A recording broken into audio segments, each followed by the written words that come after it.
আসসালামু আলাইকুম friends, welcome back to programming kit. এই ভিডিওতে আমরা আরো একটি লারাভেলের অসাম প্যাকেজ নিয়ে আলোচনা করব। সো চলুন শুরু করি।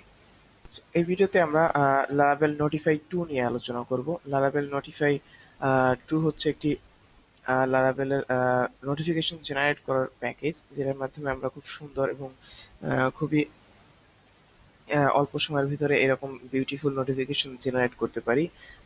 এটা হচ্ছে টেইলউইন্ড সিএসএস এবং টেইলউইন্ড ইউআই এর উপর বেস করে তৈরি করা। আহ, এটার মাধ্যমে আমাদের অ্যাপ্লিকেশনের বিভিন্ন ইভেন্টের পর ইউজারকে আমরা খুব সুন্দরভাবে এরকম নোটিফিকেশন শো করতে পারি। ওকে। আর আমরা এই ভিডিওতে যেটা করব, স্টেপ বাই স্টেপ প্যাকেজটা কিভাবে ব্যবহার করতে হয় এবং এর বেসিক কি কি ফিচার আছে এগুলো আমরা এক্সপ্লোর করব। সো চলুন শুরু করি। সো আমি এখানে যেটা করেছি, আমার একদম ফ্রেশ একটি অ্যাপ্লিকেশন ক্রিয়েট করা আছে লারাভেল 8 এর।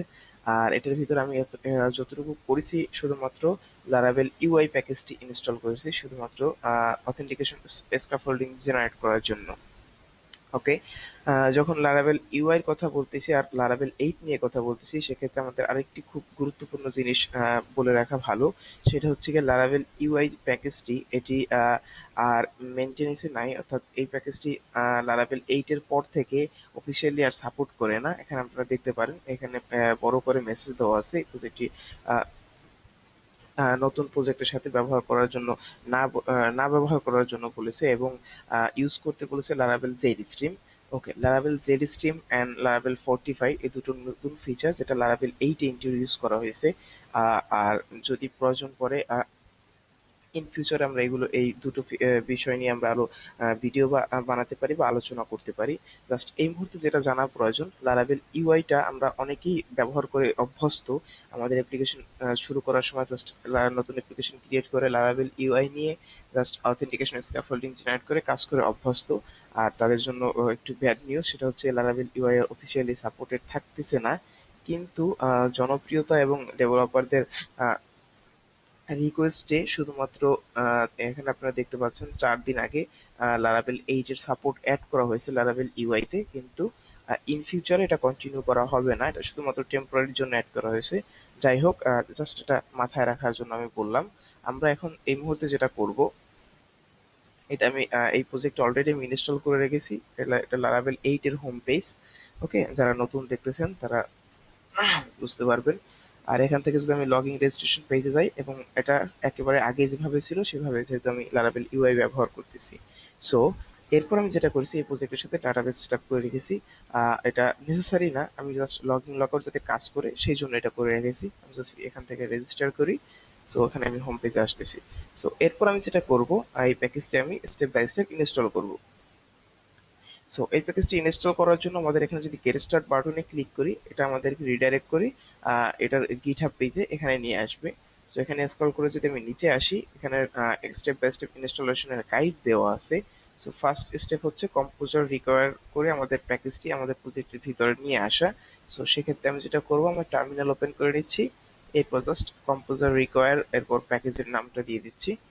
Just hit enter.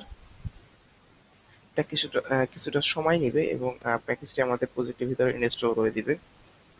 ওকে, আমাদের প্যাকেজটি আমার প্রজেক্টের ভিতরে ইনস্টল হয়ে গেছে। সো এরপরের স্টেপ যেটা আছে, এখানে অ্যাপ ডট কনফিগ ডট অ্যাপের ভিতরে প্রোভাইডার অ্যাড করার জন্য বলা আছে, কিন্তু এখানে নোট দেওয়া আছে যদি 5.5 এর নিচে হয় তাদের জন্য এটা অ্যাড করতে হবে। যারা 5.5 এর উপরে তাদের অ্যাড করতে হবে না, কারণ 5.5 এর উপর থেকে Laravel auto Discovery feature enable থাকে, যেটা অটোমেটিকলি এগুলো ডিসকভার করে নেয়। যখন আমরা যেহেতু লারাভেল 8 ব্যবহার করতেছি, তখন আমাদের এটা অবশ্যই এটার কোনো প্রয়োজনই নাই। সো এরপর যেটা করব, আমরা অ্যাসেটস পাবলিশ করব। সো অ্যাসেটস পাবলিশ করার জন্য জাস্ট এই কমান্ডটা আমাদের কপি করতে হবে। কপি করে আমি জাস্ট এখানে পেস্ট করে দিচ্ছি আমাদের টার্মিনালে। PSP addition vendor publish hyphen hyphen provider, এরপর জাস্ট নোটিফিকেশন প্যাকেজের সার্ভিস প্রোভাইডারটি, যেটার মাধ্যমে আমাদের অ্যাসেটস গুলো পাবলিশ হবে আমাদের প্রজেক্টের ডিরেক্টরিতে।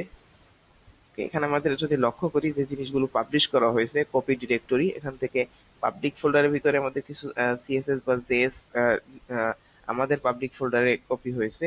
আর আমাদের কনফিগ কনফিগ ফোল্ডারের ভিতরে নোটিফাই ডট পিএসপি নামে একটা কনফিগারেশন ফাইল জেনারেট হয়েছে। ওকে। সো এরপর আমাদের যেটা করতে হবে, আমরা স্টেপ বাই স্টেপ ফাইলগুলো দেখবো কি কি ফাইল আমাদের এই মুহূর্তে জেনারেট হলো, কিন্তু তার আগে আমাদের just composer dump auto load দিতে হবে। এখান থেকে জাস্ট আমি কপি করতেছি, জাস্ট এখানে পেস্ট করতেছি, কম্পোজার ডাম্প অটো লোড। ওকে, ফাইন। এরপর আমাদের যেটা করতে হবে, নোটিফিকেশন জেনারেট করার জন্য আমাদের এই যে কাস্টম বিলেট প্রপার্টি, বিলেট ডিটেকটিভ আছে, এগুলো অ্যাড করতে হবে, যেগুলো নোটিফিকেশন সিএসএস এবং জেএস জেনারেটের জন্য ব্যবহৃত হয়। আর সেক্ষেত্রে আমাদের যেটা করতে হবে, ফার্স্টে নোটিফাই সিএসএস এই জিনিসটা আমাদের মেইন লেআউটে অ্যাড করতে হবে, এই বিলেট ডিটেকটিভটি। সো আমাদের মেইন লেআউট হচ্ছে রিসোর্স, ভিউস, এরপর লেআউটস, অ্যাপ ডট বিলেট ডট পিএসপি। ওকে, সো এটা যেটা করবো, আমি একেবারে স্ক্রল করে টপে আসবো, এরপর এই যে মেইন আমাদের সিএসএস আছে, এই সিএসএস এর পরে আমি জাস্ট এখানে এই বিলেট ডিটেকটিভটি অ্যাড করে দিব। আর একটা জিনিস করব, সেটা হচ্ছে এখানে স্ক্রিপ্ট একটি হেডারের ভিতরে অ্যাড করা আছে, আমি জাস্ট এটাকে এখান থেকে রিমুভ করে বডির মানে এইচটিএমএল এর নিচে নিয়ে যাব। এটা নেসেসারি না, তারপরে জাস্ট আপাতত করতেছি আমি, কারণ অনেকে উপরে হেডারের ভিতরে রেখে অভ্যস্ত না, স্ক্রিপ্ট ট্যাগ অনেকে মানে কনফিউজ হয়ে যায় এখানে হেডারের ভিতরে কেন রাখা হয়েছে এই জন্য। সো এই জন্য জাস্ট আমি এটা নিচে নিয়ে দিলাম। এরপর জাস্ট আমি এখানে নোটিফাই এই জেএস এর ব্লাড ডিটেকটিভটি অ্যাড করে দিলাম। সো এটা এই দুটো শুধুমাত্র সিএসএস এবং জেএস ন্যাটের জন্য রেসপন্সিবল। এরপর হচ্ছে আমাদের নোটিফিকেশন জেনারেটের জন্য যেটা করতে হবে, এখানে একটা ব্লেড ফাইল আছে, সেই ব্লেড ফাইলটা আমাদের ইনক্লুড করতে হবে। ওকে, এখানে লারাবেল 7 আর 8 যারা ব্যবহার করতেছেন তারা লারাবেলের কম্পোনেন্ট সিস্টেম কম্পোনেন্ট সিস্টেমের মাধ্যমে এটা আমরা ইনক্লুড করতে পারি, অর্থাৎ এক্স কম্পোনেন্ট ব্লেড কম্পোনেন্ট যেভাবে অ্যাড করে এক্স নোটিফাই হাইফেন মেসেজেস, আর যারা লারাবেল 7 এর নিচে আছেন তাদেরকে এইভাবে ইনক্লুড করতে হবে। সো আমি যেহেতু লারাবেল 8 ব্যবহার করতেছি, সো আমি জাস্ট এটা এখান থেকে কপি করতেছি, কপি করে জাস্ট আমি এখানে পেস্ট করে দিচ্ছি, অবশ্যই বডি ট্যাগের ভিতরে।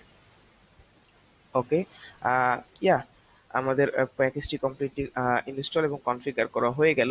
এরপর আমরা এইভাবে আমরা অ্যাপ্লিকেশনের যে কোনো জায়গা থেকে নোটিফাই সাকসেস দিয়ে এইভাবে আমরা নোটিফিকেশনটি জেনারেট করতে পারি। সো আমি যেটা করব, আমরা যেহেতু এখানে হোমে আসি, আমরা হোম কন্ট্রোলার থেকে সেম এই জিনিসটি রিটার্ন করব এবং আর দেখবো কিভাবে নোটিফিকেশনটি শো করে।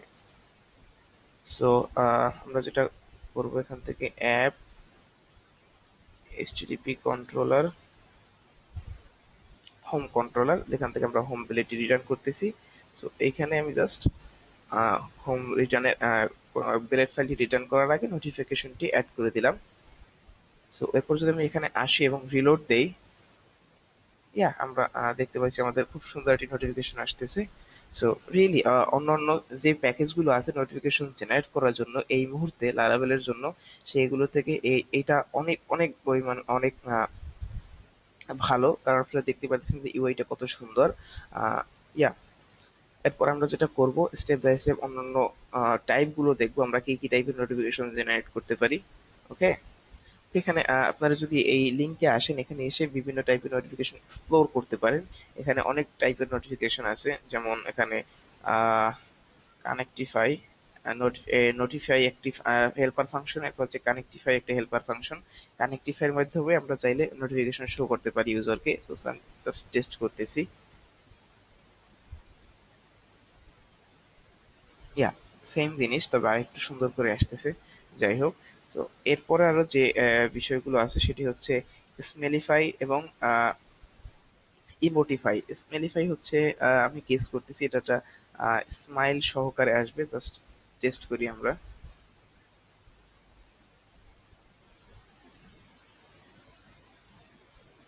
ওকে, ইয়া, আই থিঙ্ক, ইয়া, এখানে আসতেছে, তবে এখানে টেক্সট কালার হোয়াইট, এই জন্য আমরা এখানে নোটিফিকেশনটি মানে আইকনটি দেখতে পাইতেছি না।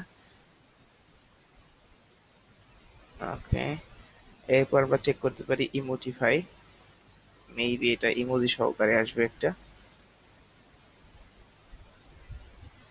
ইয়া, ওকে, এটা আরো সুন্দর, এখানে ইমোজি সহকারে আসতেছে। যাই হোক, ওকে, এরপরে আমাদের আরো একটি জিনিস আছে, সেটা হচ্ছে গিয়া ডার্কিফাই। ডার্কিফাইয়ের মাধ্যমে আমরা যেটা করতে পারি, ডার্কিফাইয়ের মাধ্যমে আমরা অ্যালার্ট শো করতে পারি, লাইক দিস ওয়ান, ডার্কিফাই সাকসেস। এবার যদি আমি রিলোড দেই, এটা এইভাবে একটা সাকসেস অ্যালার্ট শো করবে।